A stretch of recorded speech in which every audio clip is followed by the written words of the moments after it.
Yeah. Yeah.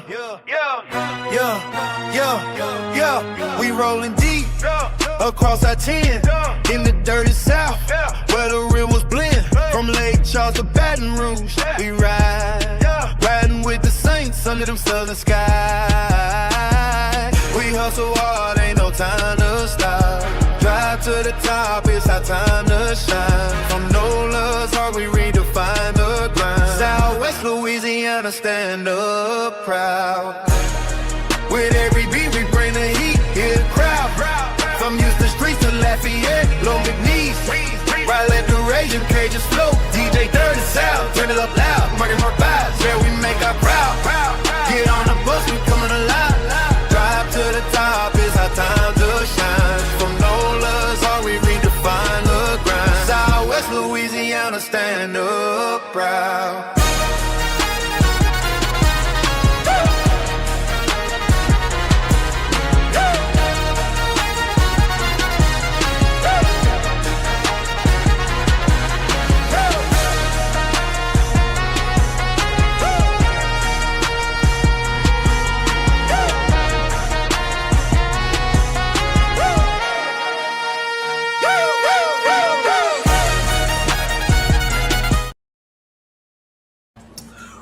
Well, hello again, everyone, and welcome back to another live edition of On The Go right here on Driving to the Top Productions and Dirty South Entertainment. I am Marky Mark. Dirty South is your host. What's up, everybody, on this Thursday? It is June 18th, 2026. Hope you guys are enjoying yourselves. Going to be a good show. Before we go any further, hit the like button, hit the subscribe button, follow me on X at DirtySouthENT_. Follow me on Facebook, Instagram, and subscribe to my YouTube channel. This show, of course, is presented by first POGGERS, the official vitamin supplement of On The Go, and our second sponsor, Rogue Energy, the official gaming drink of On The Go. Pick your poison, poggers.shop, or go to rogueenergy.com or download that app on any mobile device. Use that promo code OTG to get 10% off of your order. And as a matter of fact, I got some that just came in. I'm going to have to start drinking. Also, shouts, Rogue Energy is now also the official gaming drink of Driving to the Top Productions. So you got my promo code, or you can use theirs, DTTP. This one finally come in. Got the new one, Citrus Splash. I've been waiting to try this one. I'm going to try that one this weekend. My go-to, Blue Raspberry. Best one there is, best hydration one right here, Snowstorm. Be sure to check that one out. Chill, you only got two options, but in packets, they only have strawberry hibiscus. They don't have peaches and dreams yet. And I got blood orange, another one I absolutely love. So that's 5 good ones I highly recommend. Be sure to get you some. Tell them I sent you, or Driving to the Top sent you. So you can use my promo code, or you can use Driving to the Top. So it don't matter. Well, we're going to have a good one today. I want to start off. We're going to be a little patriotic here. Let's start with probably the most patriotic show I've ever seen in the last, I've been alive 36 years. I'll be 37 in August. UFC Freedom 250. Let's start off with that one. Once-in-a-lifetime event at the White House lawn, at the White House in D.C. I think there was around 4,300, they estimated, in the little pit area where they had the military in attendance, the Trump supporters and the trustees of him and Dana White in attendance. But down at the what was that ground? The ground was called, where they had the stage set up and the ones for the public to watch. It's called the Ellipse. They had over 85,000 people watching it from the Ellipse. So it was a very successful show. I think they said it was over 100 million people tuned in. I've heard 7 million. I've heard 150 million. I can't recall what the real number was, but that was a hell of a night. Unlike any other fight I've ever seen. Plus, this might be the only time I've ever seen a UFC card where every fight ended in some knockout or so. The first fight, Diego Lopez defeated Steve Garcia in the second round by knockout with punches. The rest of the card was all TKO. In the middleweight, Bo Nicol defeated Kyle Dawkins by TKO in the first round with punches and elbows. In the lightweight, Mauricio Ruffy defeated Michael Chandler by TKO in the first round with a spinning wheel kick and punches. In the heavyweight, Josh Hokick defeated Derek Lewis by TKO in the second round with punches. Bantamweight, Sean O'Malley defeated Ayman Zahabi by TKO in the second round with punches. In the co-main event, in the heavyweight, Cyril Gane defeated Alex Pereira by TKO in the second round with punches to become the interim UFC heavyweight champion. And in the main event, Justin Gaethje defeated Ilia Topuria by TKO in the fourth round by corner stoppage to win the UFC lightweight championship. Everything about the show is fantastic, from them walking either out the Oval Office, from the West Wing, any other parts of the White House. I've never been to D.C. in my life, so this show basically gave me a tour of the White House. Loved every second of it. And, people were criticizing the show in any sort of way. The lefties are going to criticize it. Well, first off, this is for the lefties who bitched about this show and wish it was unsuccessful. Off is a direction you can fuck. And I know a lot of controversy with Josh Hokick of what he said about Michelle Obama. And people are calling him okay, how is calling a woman a man racist? I didn't hear no hard R or N-word in that post interview. He just called a woman a man. Hell, I guarantee if he'd have called Rosie O'Donnell or Hillary Clinton a man, the whole world would be laughing with him. So for all the haters on Josh Hokick saying he said something racist when he actually didn't, where's it at? Here you go. Shut up, bitch. Oh my God. I stand with Josh Hokick on that. By the way, successful show. And I want to give a special thank you to everyone who hopped in the comments or got us our numbers for the UFC 250 watch along. I promoted it, I think, 2 months. It was so successful. I think we were nearly at the 1,000 mark. I know on Driving to the Top's YouTube channel, there was somewhere close to 200. I know I was around 100 something. We had 185 watch from Facebook on not Driving to the Top's X account. On Adam's X account, he had over 400 viewers watching from his. My X account had like almost 200. My YouTube channel had 105 views. Driving to the Tops was like around 200 or something. I'm about to go take a look. But it estimated close to 1,000 views. Probably the largest I ever did on my own. And again, a big thank you to everyone who made it possible. It was so successful. Let's see. On Driving to the Top's YouTube channel, 243 views. So altogether, it put it nearly at 1,000 views. And big thank you to everyone. I appreciate everyone. I appreciate the people in the comments, people that tuned in and watched, that got us all eyes on, like myself and Dylan. Even Papa J popped in. Adam was in. We hosted it. That I'm going to go ahead and make the announcement right now. I said we were going to do it if it was successful, which it was. We will have another watch along coming your way on July 11th, presented by, of course, Dirty South Entertainment, Driving to the Top Productions, and Rogue Energy, the official gaming drink of both On the Go and Driving to the Top Productions. The UFC 329 watch alone. It's the rematch, Conor McGregor, Max Holloway for the second time. Saturday, July 11th, 8:55 p.m. Central. We will go live. We will go live 5 minutes before the main card goes live on Paramount Plus or pay-per-view, wherever you're watching it from. So that's going to wrap up my talk with UFC Freedom 250 and the UFC talk. But we will do another watch-along coming on July 11th for 329. The rematch with McGregor and Holloway is going to be a good one. I know we've been doing FIFA. I'll get to FIFA in a bit. Let me just go ahead and talk about, let's get it out of the way. Let's talk the College World Series, because now we got a championship game set. They will play the national championship tomorrow. It's North Carolina versus Oklahoma. Tar Heels versus Sooners. And here's how I'm just going to run down this tournament real quick. We'll go to the top of the bracket. West Virginia.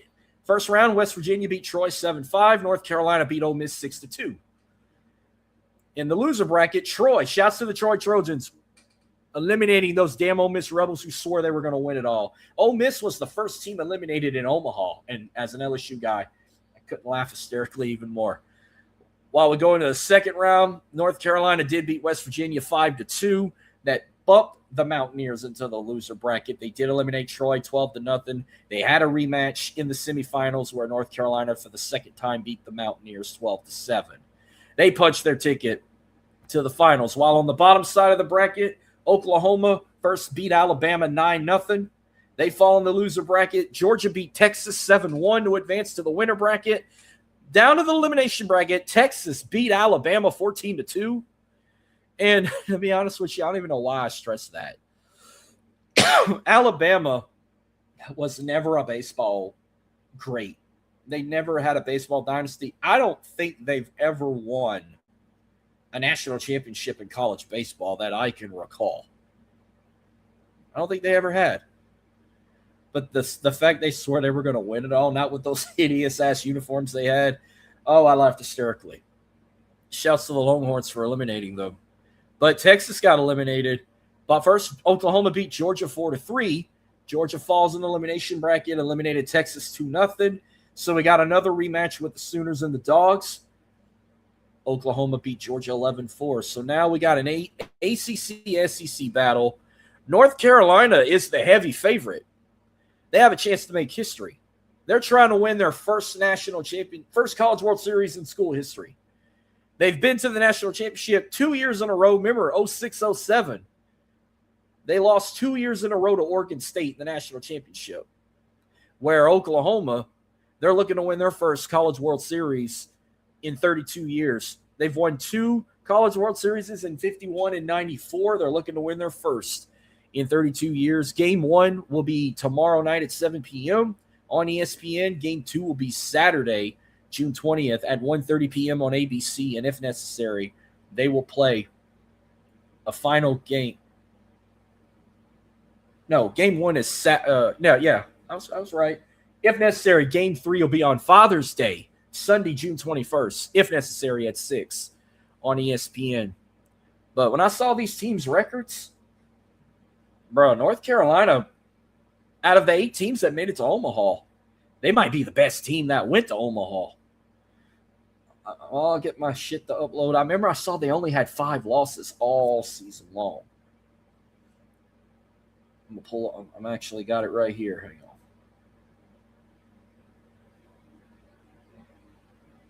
North Carolina is 53-12-1. Oklahoma's 41-22. All North Carolina never lost in the bracket. All they need is 2 more wins, and they claim the title. Same with Oklahoma, but Oklahoma has lost just 1 game in this one. North Carolina can do what LSU once did, and did it 5 times. LSU won 8, but 5 of those 8 they've won with a perfect record in Omaha. They've won their first one in 91, 96, 97, 2000, and last year. All those 5 national titles out of the 8, they've won with wins all across the board in Omaha with no losses. North Carolina can jump on that boat and be the same to win their very first with a perfect bracket. I think they're going to sweep Oklahoma. I think it ends on Saturday. North Carolina wins the College World Series and wins their first ever national championship in franchise history. And I'm rooting for the Tar Heels. They're the best team in baseball in Omaha, and no one really gives a shit about Oklahoma. If this were a basketball game, I'd damn sure be picking the Tar Heels. But you know what? I'm going to pick them in baseball. They got a very good team. This is their time. They're finally going to bring a trophy to put in that empty baseball trophy case in Chapel Hill. So give me the Tar Heels to win the College World Series. Well, that'll wrap that up. I feel like most of the show is going to come through this. Let's go ahead and just look at FIFA. We've already been 1 week down, and we're going to start with we started it on Thursday, which I've already gave the recaps. If you didn't watch our watch along with Mexico and South Korea and Kacheka, with Jimmy and I, Mexico won that first game 2-0, and South Korea beat Kacheka 2-1. Man, let's talk about USA's first matchup. They dominated Paraguay 4-1 to be in the lead. Let's look at some team stats against Paraguay. We did do a watch along on that.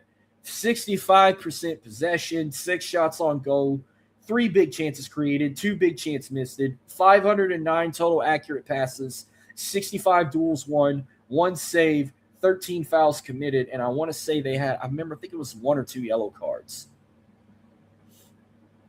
4 goals were scored in that game. The first one was an accident from Paraguay. Damian Bobadilla in 7 minutes of play scored on his own goal, where the star of the game was Valerian Balogun, who scored 2 goals in this game. 31 minutes of play, and the second one was in 45 minutes with an additional 5, so around 50 minutes of play before a half. And then Giovanni Reyna scored the final goal for USA in 98 minutes with extra minutes of play, getting that win over Paraguay 4-1. I know they got a big matchup with Australia tomorrow. Early start time, I think it's at 2 p.m. in Seattle. They did play this one in SoFi. Let's kind of recap what happened from the last week until today. Go back to the June 13th. Qatar and Switzerland drew 1-1. Brazil and Morocco drew 1-1. Scotland beat Haiti 1-0. Australia beat Turkey 2-0. On the 14th, Germany beat the hell out of Curacao. They beat them 7-1. Netherlands and Japan drew 2-2. By the way, shouts out to the Japanese fan base, which Japanese people are special people. After that matchup, no one won the game. It ended in a tie. They stayed after the matchup and cleaned up after themselves. Made AT&T Stadium immaculate, picked up the trash. We need more fans like the Japanese people. See, unlike the New York Knicks, who want to go terrorize New York City, which is mostly bandwagons. I'll get to that in a bit. We need more people like the Japanese soccer fans. When your game's over, pick up your trash, pick up your shit, clean up after yourself. Credits to them. I hope they get, just for that, I hope Japan gets a deep run in the FIFA. Hope and get a win in their next matchup. Ivory Coast shocks Ecuador 1-0. Sweden beats Tunisia 5-1. On Monday, Spain and Cape Verde drew 0-0. All these games were draws. Belgium, Egypt drew 1-1. Saudi Arabia and Uruguay drew 1-1. And Iran and New Zealand drew 2-2. Tuesday, France beat Senegal 3-1. Norway beat Iraq 4-1. Argentina, Messi, baby, the GOAT. They won 3-0. Austria beat Jordan 3-1. By the way, Iran and Iraq, after their matchups, they were forced to leave the U.S. until their next matchups. I don't fucking blame them one bit. You can't trust the goddamn Taliban. But Messi's on a roll, record 6 World Cup appearance, and 3 goals scored. I think scored the most goals than any other player. We'll look at the stats later. The other night, on the 17th, Portugal and Congo drew 1-1. Not a good night for Ronaldo. England beat Croatia 4-2. Ghana beat Panama 1-0. And Colombia beat Uzbekistan 3-1. Did you see that goal towards the end of the matchup? Oh, that was a highlight for the ages. And then tonight, this is we got the final game on right now. Mexico and South Korea. They're in the second half. Mexico is up 1-0. But the other games, Czech and South Africa drew 1-1. Switzerland beat Bosnia 4-1. And Canada blew out Qatar 6-0. So that's what we have so far. I want to see some standings here. I want to see how stats. I want to see Messi scored the most, is the top scorer in FIFA right now. He scored 3 goals in one matchup, where it's a 7-way tie for second with Yazanari of Sweden, Elijah Joseph New Zealand, Erling Haaland of Norway, Kylian Mbappe of France, Kai Havertz of Germany, Harry Kane of England, Valerian Balogun of the U.S., all tied in second place with 2 goals. By the way, I was late posting this while naming these people. If one of y'all says some silly ass name, this whole class is gonna feel my wrath. But the top two, they got Messi at top with Yazanari as the top two leading scorers in this one. But by match performance, Germany's on top with who scored the most goals in one single game than any other country. They scored a total of 7 goals in one matchup against Curacao, the most than any other team this year in FIFA. So, and that's just the first week. Let's see what we got coming up for the next 7 days. I know USA is going to play their second matchup on July 19th. They will actually kick off the next night. They will play Australia at 2 p.m. on Fox. Big game. Followed by, we'll go ahead and just pick this now. We got 4 games tomorrow. Give me USA over Australia. Scotland over Morocco. Brazil over Haiti. And I'm going to go with Turkey over Paraguay. I mean, Paraguay might give them a game, but I'm not picking ties here. I'm just picking a straight winner. I don't fucking deal with ties. For Saturday, give me the Netherlands over Sweden. Give me Germany over Ivory Coast. They're gonna probably score another 7 goals here. Give me Ecuador over Curacao, and give me Japan over Tunisia. Oh, Japan. I will stay up and watch Japan play Tunisia. Sunday, give me Spain easily over Saudi Arabia. Belgium easily over Iran. Fuck Iran. Uruguay over Cape Verde. And give me New Zealand over Egypt. On Monday, oh, man.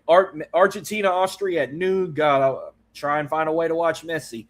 Can Messi tie and break his own record? I mean, maybe not, but I do see him at least getting maybe at least 2 goals. I'll say at least 2 goals against Austria, but I got Argentina winning. Easily give me France over Iraq. Fuck Iraq. Norway over Senegal. The Dutch can fucking play some football or soccer. Jordan and Algeria. This one will probably end in a tie, but if I have to pick a winner, I'm going with Algeria. Tuesday, hopefully Portugal can get a W over Uzbekistan, and for everyone's sake, hopefully Ronaldo can get a goal on the board, because everyone they've been eyeing on has scored a goal this FIFA except him. Maybe he'll finally get over that hump and he'll get it. I got England over Ghana, Croatia over Panama, and I got Colombia over Congo. Wednesday the 24th. This will be like the third set of matches for most of the teams that played today. Give me Bosnia over Qatar. Switzerland and Canada, man.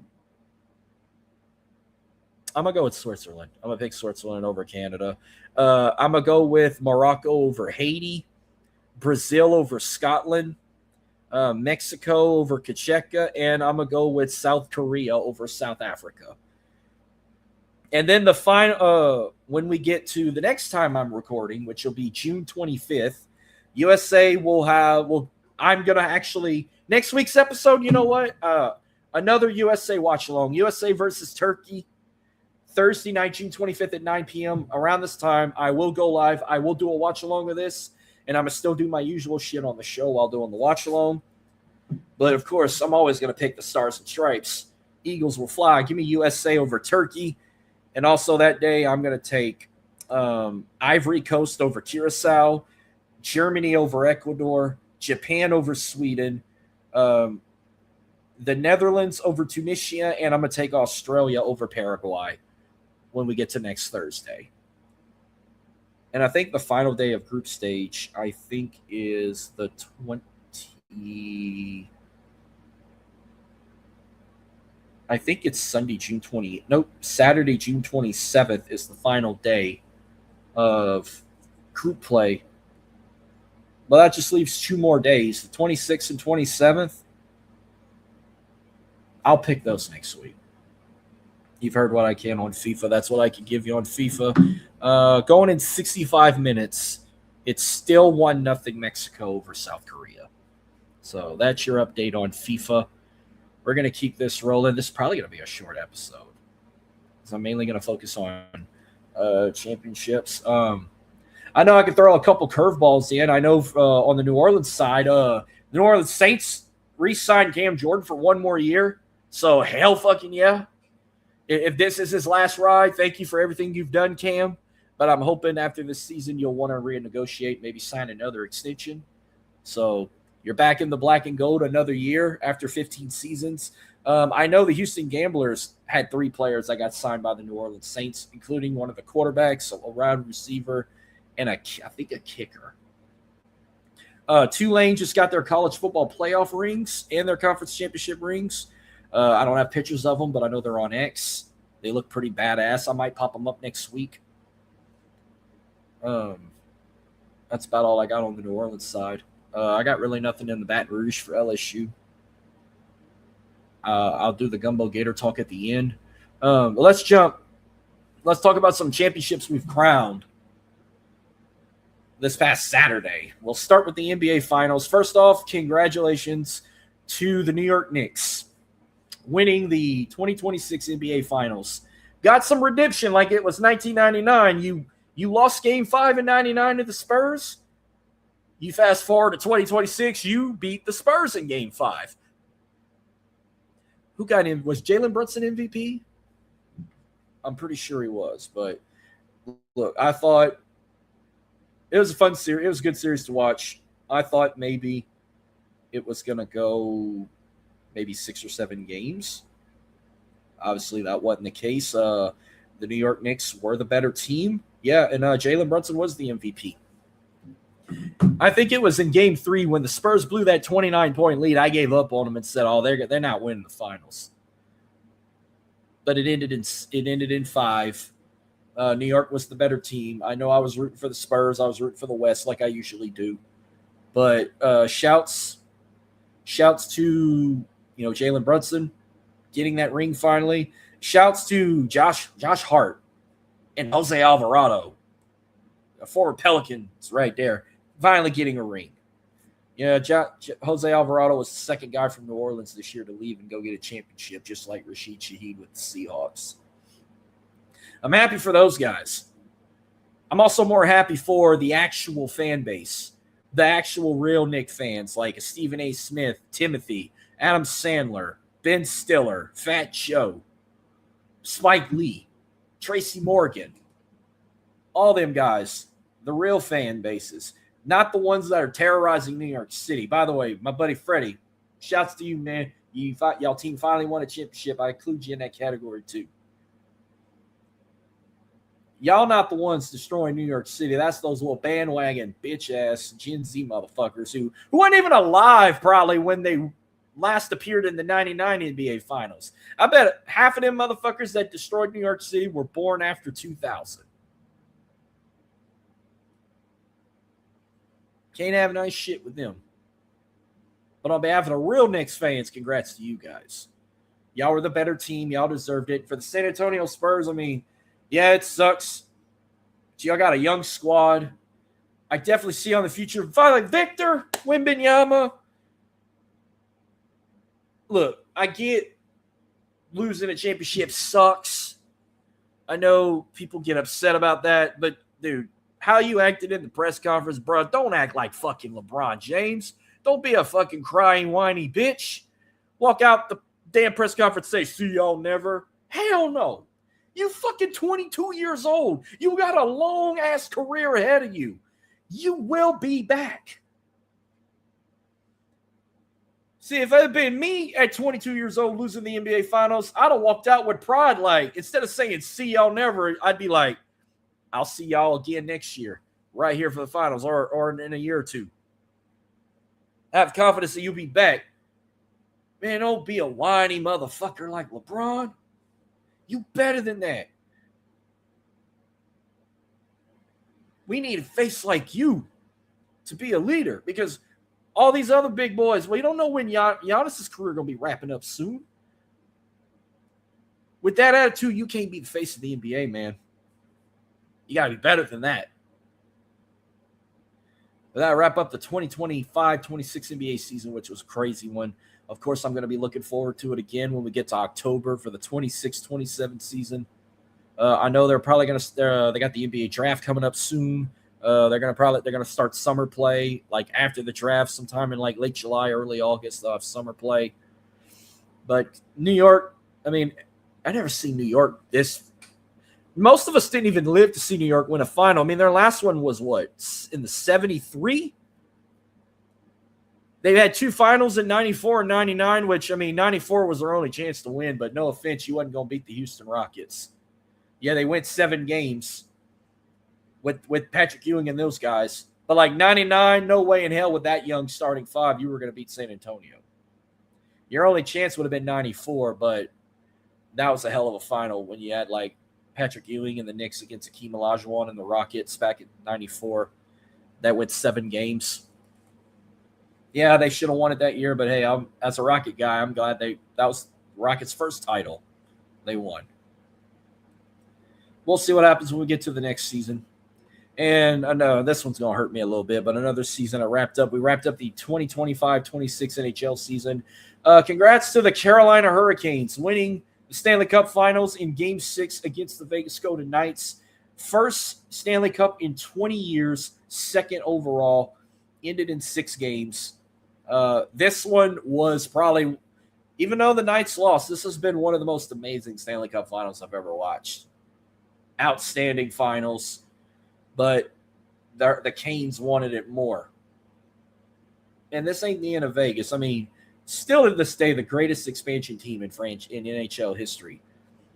In just 9 seasons, you've been in 3 Stanley Cup Finals in 9 seasons. You were lucky to win 1 out of 3. You should have won 2 out of 3. They should have won it their inaugural season when they lost to the Capitals. But we were lucky to get 1 in 23 when they beat the Florida Panthers in Game 5. But they'll be back. I know the Vegas Golden Knights just got a new coach. They might make a few changes, but Mark Stone, Jack Eichel, they'll be back. Vegas might be one of the most hated teams in the NHL, but they'll be back. I got confidence. I love that hockey team. Hopefully in 2027, I'll be at that Stadium Series in Dallas against the Stars. But that'll wrap up any talk of the NHL. I know their draft should be coming up. I think they do it this month. The NBA draft and the MLB draft is usually in the summer. I think theirs should be coming up in a minute. I don't know, like a week or 2. When is the NHL draft? I don't ever watch it. I just might keep up with it to see who the Knights pick up. But that's all I got on the Stanley Cup Finals. Y'all want a little introduction video? I'll give you one, because with FIFA going on and watching the NBA and Stanley Cup Finals throughout the last several weeks, I haven't really been keeping up with Astros baseball. I've been keeping up with it. I haven't been watching it, but I'll give you a video to play. Let's go ahead and jump to some Astros talk, because I got some good stuff to say.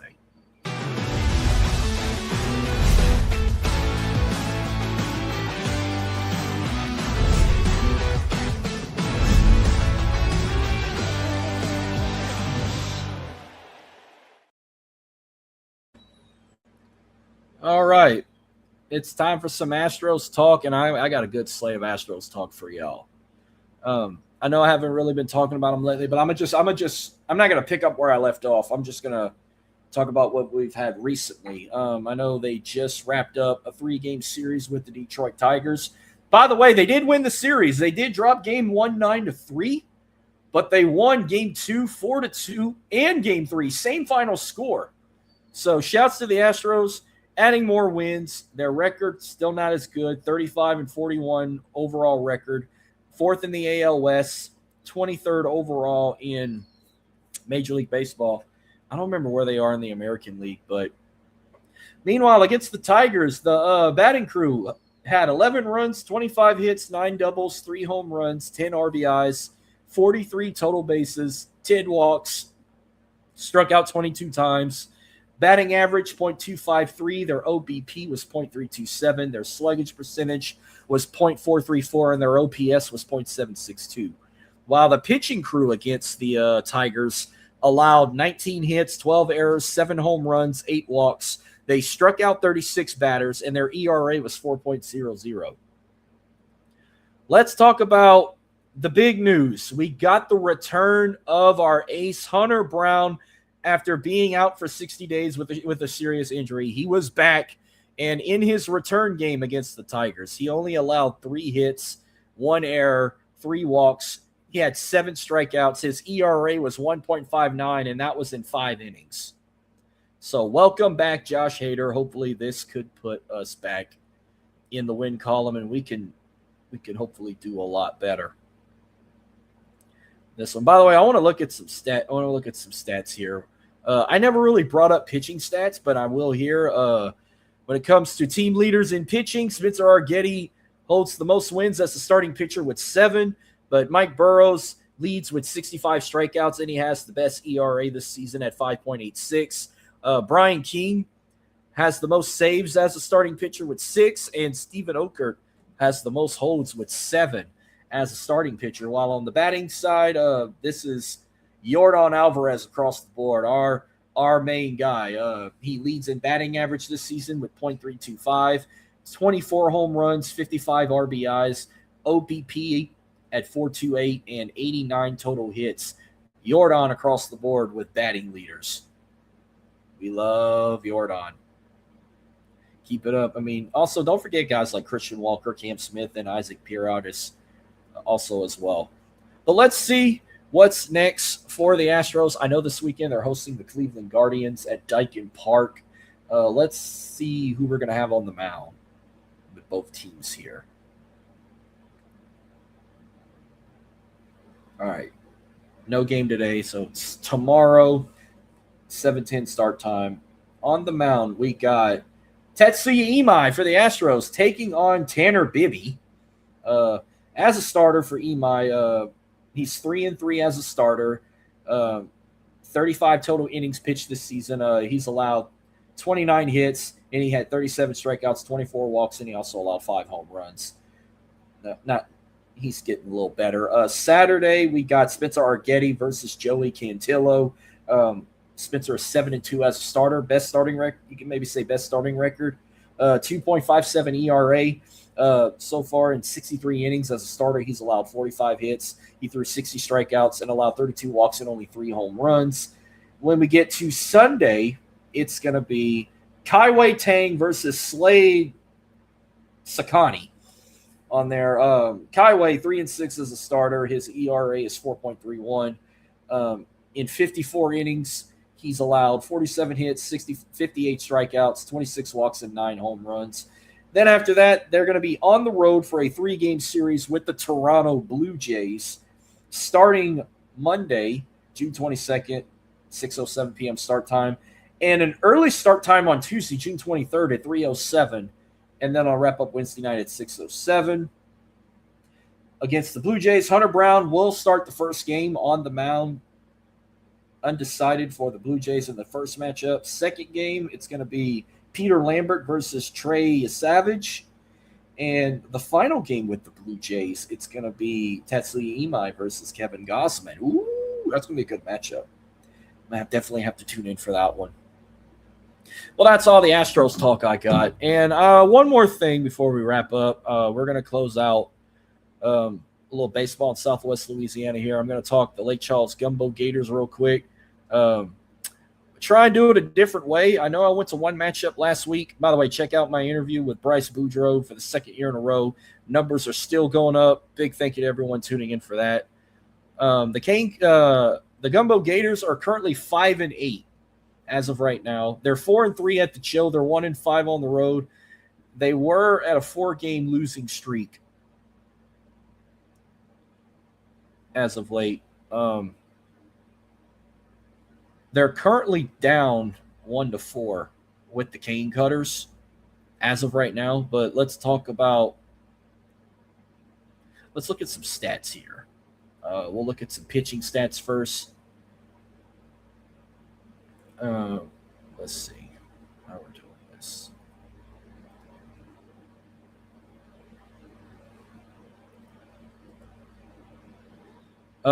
I know Diego Corrales is in the top 6 pitchers in the Texas Collegiate League.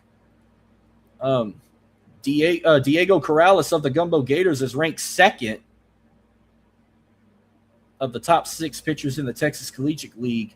His ERA is 3.95. He's 1-1 as a starter.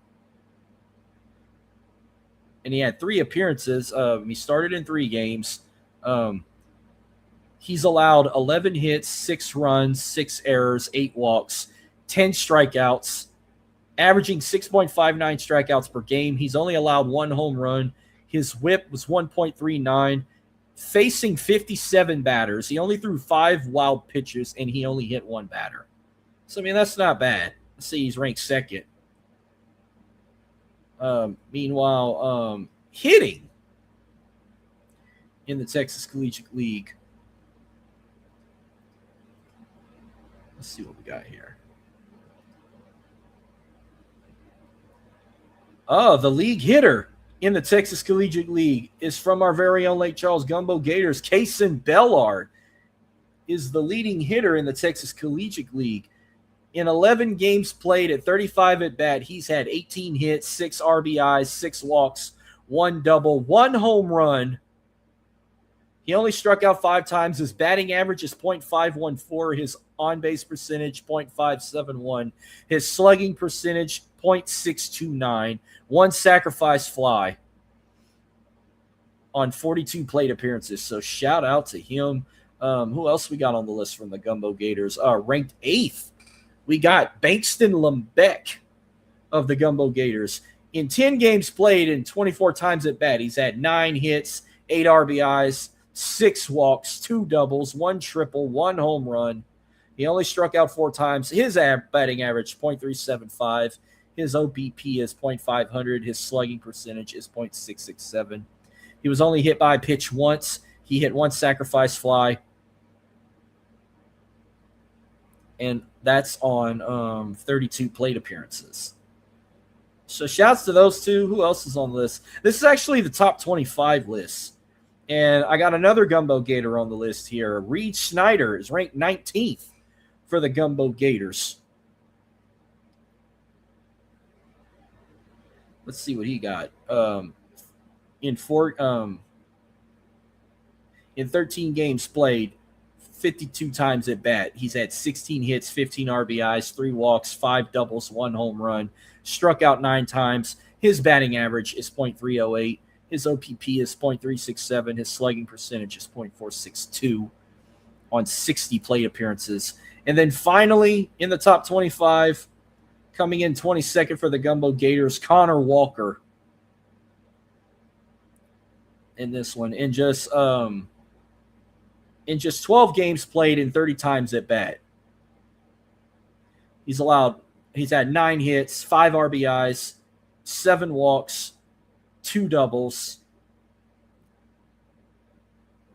Wait, not 2 doubles, 4 doubles. He had 13 strikeouts. His batting average, .300.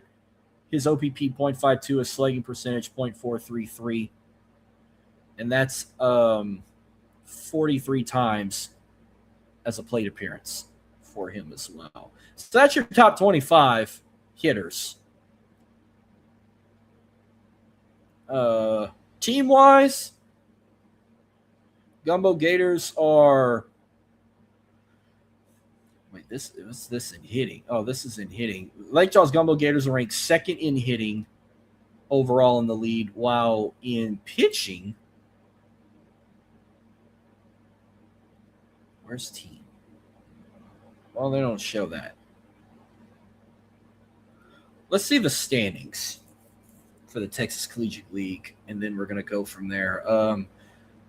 Gumbo Gators are record not that good. They're like 7th. They're second to last. They're 5-8 overall, but they're not dead last. The Generals are on top with the best record at 9-5. The newly team, the Abilene Flying Bison, are in second place at 7-4. Cane Cutters are at 3rd at 8-5. The Baton Rouge Rougarou are in 4th with 6-7. San Antonio River Monsters are 5th at 5-6. The Brazos Valley Bombers are 6th at 6-8. The Gumbo Gators are ranked 7th at 5-8, and the newly team, the Sherman Shadowcats, are in last place at 4-7 for the season. So hopefully they can keep up and win more I know they're, like I said, they're playing the Cane Cutters tonight. Let's see what the Gumbo Gators have until next Thursday. They go to Sherman for the first time, so they're going to get their first taste with the Sherman Shadow Cats this weekend on the 20th and the 21st.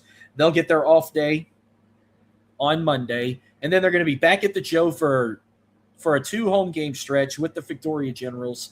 On the 23rd and 24th, I will be there on Wednesday, June 24th. You can catch me there, only my second game of the season. And when I'm back on the air, they're going to be on the road in Bryan, Texas, taking on the Brazos Valley Bombers, Bryan College Station, the 25th and 26th. So that's what they got coming up. And that's going to wrap up tonight's show. Again, this will wrap up tonight on the go. Big thank y'all for tuning in. Definitely kept it right under an hour. Of course, you know where to find me. Find me on, again, on X at Dirty South ENT _. Big shouts to my former show, the World Elite Podcast, tuning in. All you wrestling lovers, check out Dylan, Jordan, Blaine, and Gary, the Core 4, the Ace of Elite, Hard Rock, Triple J, and the Sensational One. Usually on Wednesday nights at 6. Their schedule usually changes. It can be on Tuesday nights, Monday nights.